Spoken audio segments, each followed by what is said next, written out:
Welcome back to Layout, everyone. First of all, I gotta say, I didn't realize it's been 6 months since I made a layout update video, let alone any model train related video. So hopefully this makes up for it. So I'm just gonna jump right into it. First of all, a couple weeks ago I went through and I took all my DCC locomotives, because I have both soundtracks, multiple different types of soundtracks decoders, and I have ESU decoders. And I went through and I pretty much standardized to the best I could a system to get both decoders to work together enough where I can run them in a consist and don't have to worry about overlapping functions and stuff like that. So while I was redoing the decoders, I went through all four of my scale trains locomotives, since they have ESU decoders. I added custom horns to each one of them. I will have a playlist of where those sounds came from, and just keep in mind there are multiple horns on each one of these locomotives from the videos that I used. I just picked the best horn on each locomotive, and that's the ones I have on currently. But that, if you see multiple videos of the same locomotive, that explains it. So we'll start off with the C39-8.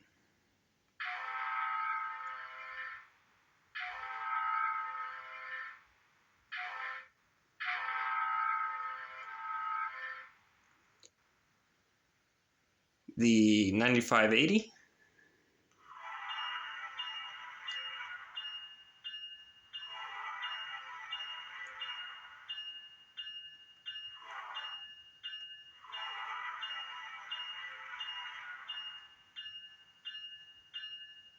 And something I did on 9580 was I also added a Doppler horn. So I took a long recording and added it into the coupler and replaced the coupler sound.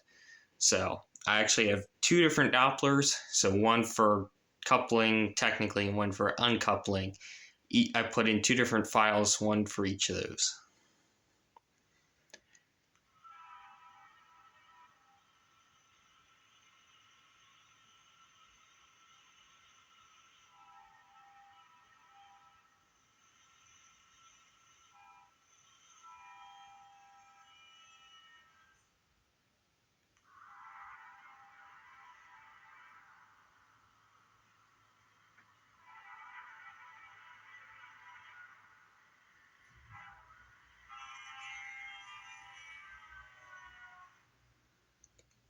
Now 3668.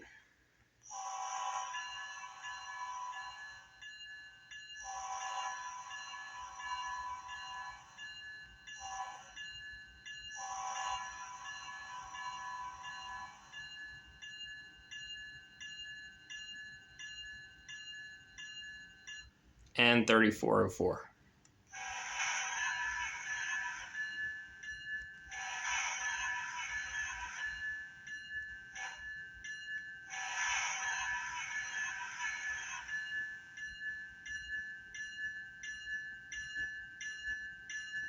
So moving on to freight cars, first I want to start with an update on these tie gondolas.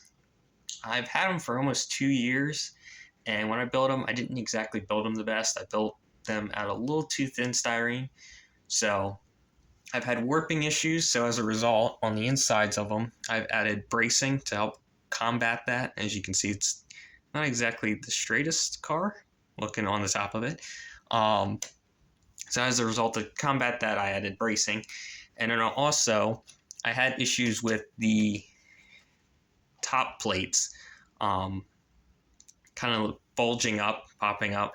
And so I noticed in the areas that were just held together by glue and didn't have putty on the back side of them, those were the areas that were popping up. So I went back, I cut out, like on this one, I did this, I think, a year ago. See if it'll focus. I cut just a slit in it to help ease it back down. But this time I went through and I added putty on the back side of where it didn't have any putty. As you can see, this car really lacked putty.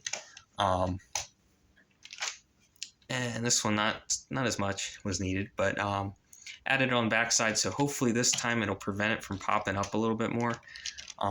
So next couple days I'll get those painted, and they'll be good as new. Starting with all the new cars I got. This was a car I've actually had for several years, and it was just missing wheels and missing couplers and an end cage. And so I finally went through and spent the time I had an extra end cage, so I was able to just trim that down, and that fit right on the end of it. And then I went through, added new couplers, added new wheel sets and all that. So it's not the greatest detailed caboose ever, but it works enough, close enough. The next car is a air slide I was given to by a friend at the train club. And I put together, it was in a AccuRail kit, I believe, or Walther's kit. I went through, only thing I did was I painted added metal wheel sets, metal couplers, and I painted the trucks with primer to give them, because they originally, looking at prototype photos, they originally came with gray trucks. So I sprayed those, but other than that, just put the kit together, and it's another car. So when I was ordering signals this past fall, to make shipping worth it, I bought a couple other things along with it. So first of all, I bought this Scale Trains Ocean Network Express containers, because you see these just about everywhere nowadays. And so thought it was a good price, and so got one of those finally. And then I also bought this Walther's heavy duty depressed flat car, and also got the kit for the transformer. And what I did was you can see right away, I already painted the transformer, but I haven't weathered the car yet, but the transformer is all painted up. I added these using thin wire. I added the tie downs for it at either end. And so since I was planning on using those tie downs anyway, I had the original tie downs that the kit came with. So I used that as piping along the side, and I'll add some close-up shots of it. But I added lots of styrene and used that piping to help detail it up better, because the kit's kind of plain as it comes. And one more thing was I added a longer shank coupler to it, just because my radiuses are just tight enough where if you have a locomotive right next to this car, it will not make it around the turns. It'll derail every time. So I just added a longer shank coupler to help make it around the layout.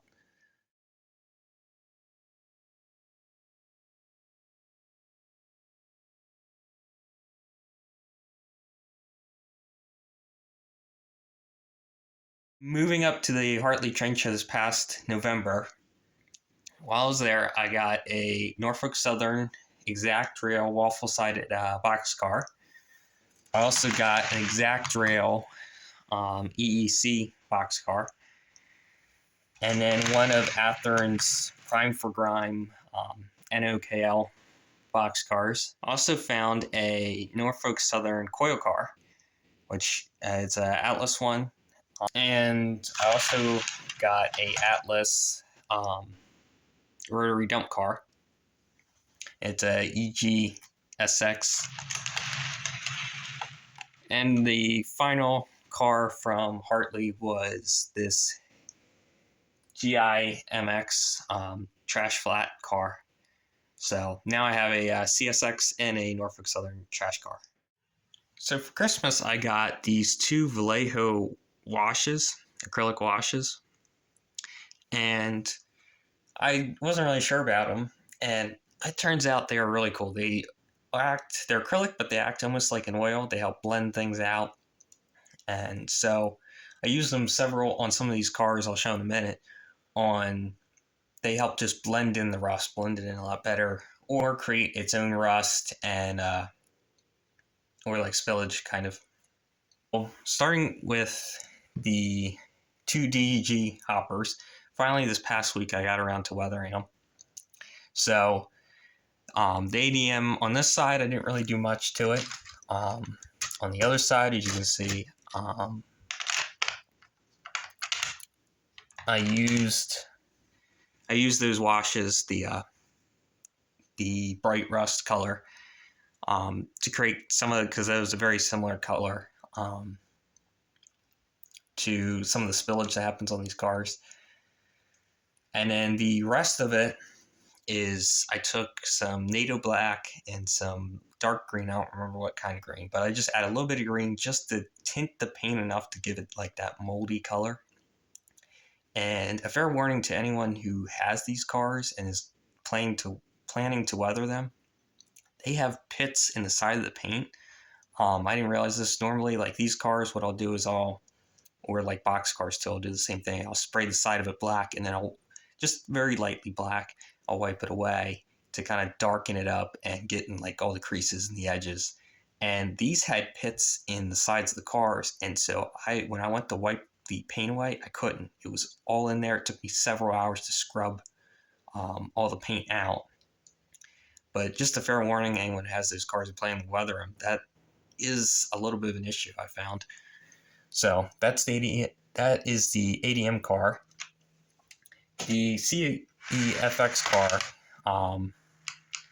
I added heavy on this side with the dirt and mold, and then on the other side added some patchwork, and the patchwork really just covers up some of the areas where I couldn't scrub away some of the paint that was in the pitted side of the car. The other thing with these cars is, I don't know why, but I did 6 cars at the same time, and I sprayed them all same time, same mix of paint, to me flat brown, and all the dirt came out different. 2 of the cars it came out flat, 2 of them it came out semi-gloss, and the 2 DDG hoppers came out glossy. So if they look a little weird, or if I like show up close pictures and they look glossy, that's because they are. I even sprayed flat over top, and that had no effect. So moving on to the 2 box cars I got over the summer.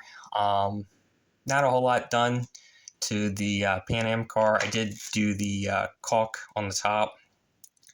So I just used some, I don't remember what gray, but I just used the gray, and then I actually used some of the Vallejo wash to kind of blend it in a little. On the other side of the car, not much. A little bit of rust up on the top sill, but other than that, not a whole lot done to it. The BKTY car, I added on both ends. I painted the mark board a wood color. Not too much done to the side other than just spraying. I sprayed both cars flat. And then on the roof, I followed prototype photos, but it's a very special roof pattern where the one panel at the one end had just bright rust on it, and the other panel at the other end was rusted in the middle, but then started spreading out. And I think I did a pretty good job at recreating that. And then, again, I used the Vallejo washes on those to help kind of blend it out. And this end looks really, really good. So moving on to 2 bay hoppers. These are the last 2 cars I completely weathered. I followed prototype photos, just did the top. I went a little heavy. This was the first car I tested out the wash on, and I went a little too heavy on it, but it still looks good. Added safety striping, all that to it. Did the top, and then the sides I went through and I added, I just did the whole side. And then the other BNSF car, I went through, and this side I just wanted to add a little bit, so I just added some black streaking to it just to give it a little bit of character, because the other side was, according to prototype photos, it was perfectly clean, and so I wanted to have one side that was at least dirtied up a little bit. The final 2 cars are cars that I updated. So these I went through and I took that wash and blended it, and especially these 2, it really stood out. I did it on more cars, but these 2 really made a difference. So you can see it's a lot brighter. You don't have as much of the gray coming through if you see my previous videos on these cars. And so, and on the other side, it helped to blend all the red together, because there was some gray still showing through. And then on this car, obviously, you can see the bright orange, but you can even see it's hard telling this. You can see it there where I even did it over the patchwork where has started to rust over that patchwork and started to collect on it. So that's all the car's done. So we'll move on to the layout now.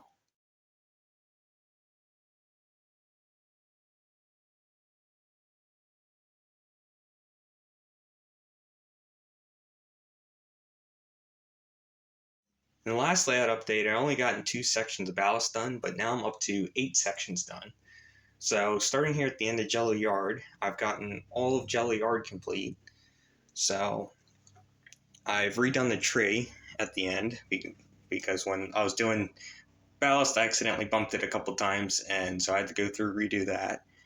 But other than that, I've gone through, I've mixed all the end ballast to make it a little more dirty. So I mixed some dirt in, some different colored ballast, and some turf in.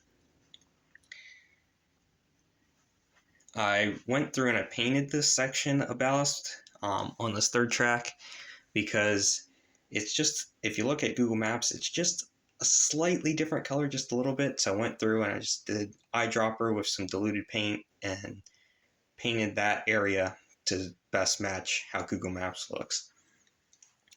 Moving our way down, I got to here where I painted this section black because they stored the locomotives there. And so all the oil was dripped down onto that section of track and made it black. So I just took the airbrush and quickly painted that area of it. Also put in a couple puddles where all the water collects right next to locomotives. I've also gotten all of the road done now. I have to go back and redo a couple sections of it, but pretty much all of it is done at this point. I've now gotten the lift out section that is completely ballasted, and that is was a little bit of a challenge to the ballast just because you have to work around the sections that slide out. Now coming around to this module, if you remember, I used to have a defect detector right next to the road crossing. Well, that and the installation of the signals and that whole area, I thought it got a little too busy, so I moved the defect detector way down to this end where it's not really going to affect anything. It's not going to affect switching movements and all that. So it's now more of its own piece rather than making the river module a very busy module to look at. Working our way down, all this ballast I got done. And then coming up to the signals. Now the signals were, after going out west this summer, I really wanted signals on my layout. And so I was trying to figure out an excuse on how I can make it work. So I remember Danny Harmon's video on how diamonds work and how the signals control it. So what I did was I bought 2 Atlas single head modern signals, and I bought a Azatrax board. Probably should have bought a bigger board, but I bought the very basic one. And what I did was I linked the 2 eastbound detectors together and the 2 eastbound signals together. So that way, once a train enters the quote-unquote block of this module, it will send both signals to red. And then once the train exits and it goes through its sequence, it'll go back to green. So I got all the ballast done. I did have nails holding down the diamond because it had sprung up. So I was able to remove those because the ballast is now holding all that down. When I was originally cutting this section of foam over in the corner here, I mistakenly cut extra foam out, and so there was a divot. So I'd always planned on putting in heavier rock into that section, so I put in a little bit coarser ballast in, and it gives it a little bit different look, kind of separates that out, makes it look like a high fill almost.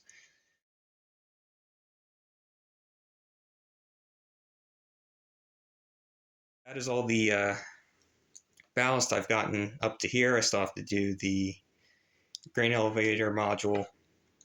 One other thing I did on this section was I went through and I built, because of the steep terrain, I built retaining walls out of styrene. And they're just simple retaining walls. I'll throw up a picture.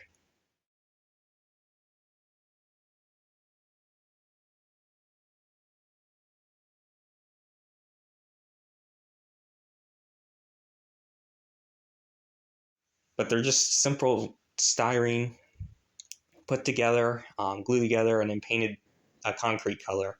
And that helped be able to build the ballast up in those areas. Another thing I quickly forgot to mention is that I built out of styrene also these concrete bases for the signals. Well, that's all I got for now. Thank you guys for watching, and hopefully it won't be another 6 months before I make another one of these videos.